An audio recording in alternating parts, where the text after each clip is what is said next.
करती है। हम आपके इन सपनों से प्रेरणाएं लेते हैं। आप बड़े सपने देखें। रूमा जी ने हमें बताया कि किस प्रकार से हम छोटे घरों से निकल करके बड़े सपने कैसे देख सकते हैं। आदरणीय रूमा जी मुख्य अतिथि, मेरे गांव से पधारे हुए ग्रामीण महानुभाव, पूजनीय गुरुजनों एवं अपने देश के लिए कुछ कर गुजरने के सपने, कुछ जज्बे रखने वाले मेरे भाइयों और बहनों, आज जहां हर कोई अपने देश की, अपने समृद्धि की, तरक्की की सपने देखता है, और उस वक्त जब इन गांव ढाणियों की स्कूलों में पुरस्कार पाने वालों की, सरकारी स्कूलों के बच्चों की लंबी कतारें, प्राइवेट स्कूल के नन्हे मुन्ने बच्चों की अपेक्षाएं देखता हूं, और भारत की समृद्धि को आखिर जब इन मापतोल पे देखता हूं तो सोचता हूं कि यार वाकई हमारे इन बच्चों के, इन नव भविष्य के, इन युवाओं के सपनों के तले मेरे देश की समृद्धि को कौन रोक सकता है। मेरे प्यारे देशवासियों, आज हिंदुस्तान अपने नव सपनों के साथ जागृत हो रहा है। जहां पहले हमने अपनी कई महान सभ्यताओं, परंपराओं को अपनी कुछ खामियों की वजह से खो दिया था। हम सैकड़ों साल तक विदेशियों के गुलाम रहे। हमारी संस्कृति, हमारी परंपराएं, हमारी शिक्षा पद्धतियों को हमारी आक्रांताओं ने तबाह कर दिया।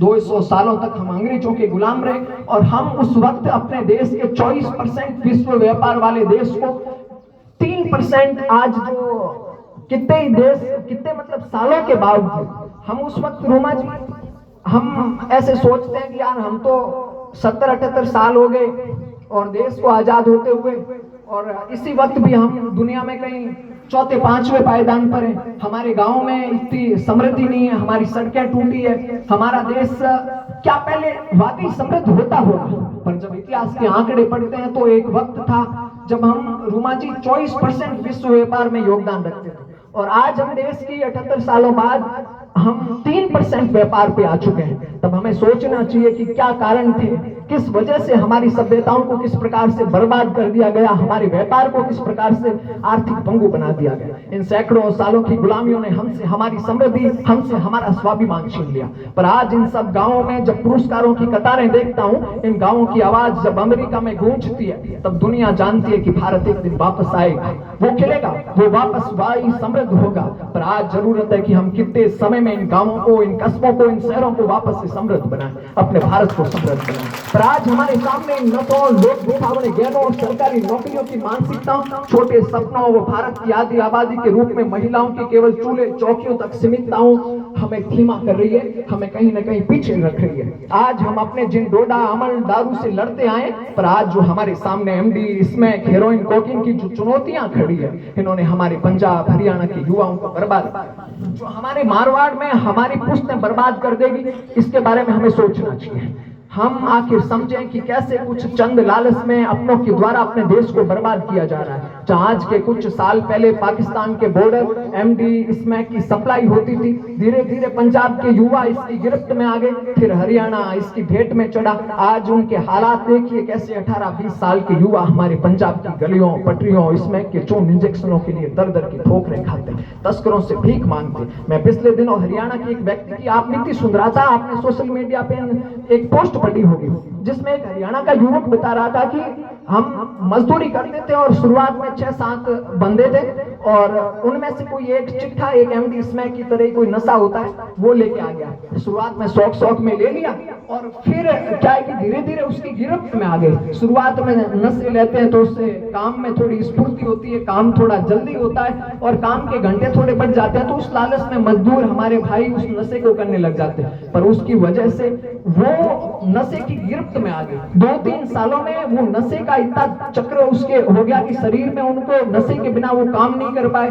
और फिर वो चूर्ण की जगह इंजेक्शन लेने लग गए। आज एमडी स्मैक के इंजेक्शन लेने के तले उसके हालात ये है कि उसके 7 में से 5 जनों की मौत हो चुकी है, और वो एक जो अपनी बात सुना रहा था, उसके हालात कुछ यूं है कि उसके शरीर में पहले जो चूर्ण लेता था, उसके बाद में जो इंजेक्शनों के तले उसके जहां जहां इंजेक्शन देता, वहां पूरे शरीर में उसके फफोले हो गए। फफोले मतलब दुखनी हो गए इस एमडी स्मैक के नशों से।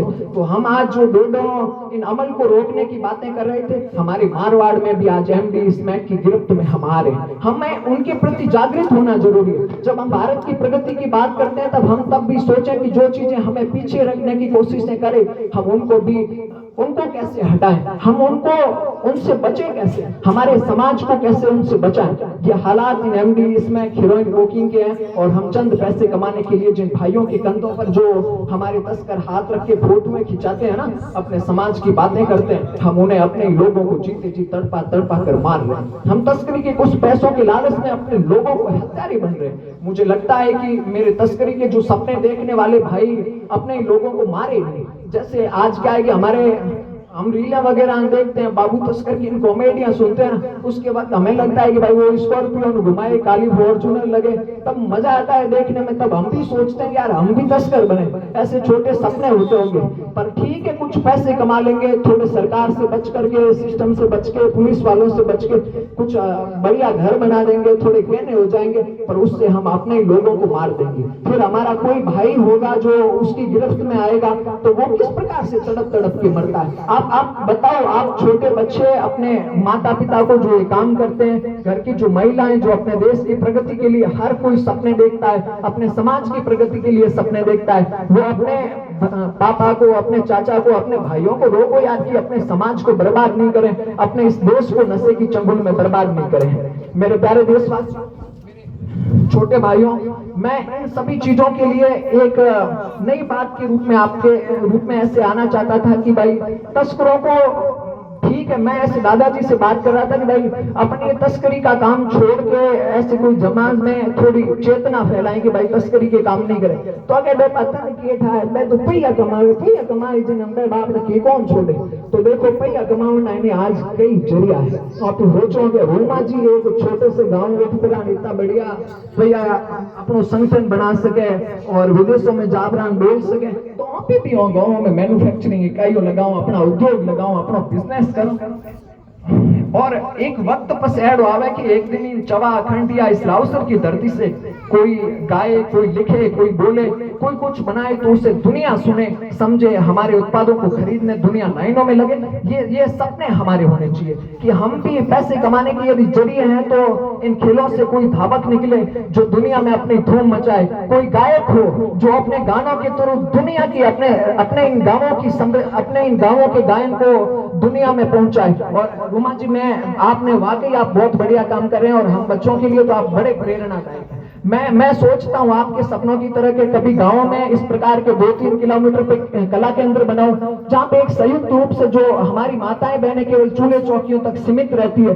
तो भारत की एक आधी आबादी है जिनके पास में अवसर नहीं है कि भाई आप किस प्रकार से आगे बढ़ के अपने काम कर सकती है या अर्थव्यवस्था में योगदान दे सकती है। हाँ, मैं मानता हूँ, मैं जानता हूँ कि घरों में उनका योगदान कतई कम नहीं है, पर आर्थिक समृद्धि में जो उनकी अपने सपनों के लिए जो क्षमता है वो किस प्रकार से वो यूज करे। तो उसके लिए हम 2-3 किलोमीटर पे ऐसे गांवों में कला केंद्र बनाए कि जिसके थ्रू वो वहां पे आए, वो अपने, किसी को अचार बढ़िया बनाना आता है, किसी को बढ़िया खाना बनाना आता है, किसी को वीडियो बढ़िया बनाने आते हैं, किसी को हैंडीक्राफ्ट के काम आते हैं, तमाम प्रकार के काम वो आए, दूसरों को सिखाए, वो अपने काम करें। और वहां पे कोई हमारे यहाँ पे डाडी है, हमारे मांगणियार भाई है, हमारे लंगा है, हमारे भील है, हमारे मेघवाल भाई जो जम्मा देने जानते, वो वहां पे आए, वो अपने हुनर को और निखारे, उनको इंस्ट्रूमेंट मिले, नई टेक्नोलॉजी मिले। और इस प्रकार के जो हमारे छोटे बच्चे हैं जो रील क्रिएटर बन सकते हैं, जो कोई बढ़िया चीजें वीडियो वगैरह रीलें बना सकते हैं, वो भी वहां पे आए और कोडिंग सीखे, कंप्यूटिंग सीखे। इस प्रकार के कला केंद्र हम तैयार करें। इन्हीं सपनों के साथ मैं आपके भीतर जो ये क्षमताएं देखता हूँ, आपको वापस से आपको कहता हूं कि एक दिन अपने देश के लिए, अपने समाज के लिए, अपने इस क्षेत्र के लिए कोई प्रेरणादायक काम करने के लिए छोटे बच्चों आप जरूर आगे आना। हम सभी युवा आपसे, आपकी आंखों से, और हम भी काम करेंगे अपने देश के लिए। और आप अपने इन सपनों को ऊंचे बढ़ाए रखना। रोमा जी से सीखिए, कौशल्या जी से सीखिए, तमाम प्रकार के लोगों से, बड़े सपने देखने वाले लोगों से सीखिए। जय हिंद, जय भारत।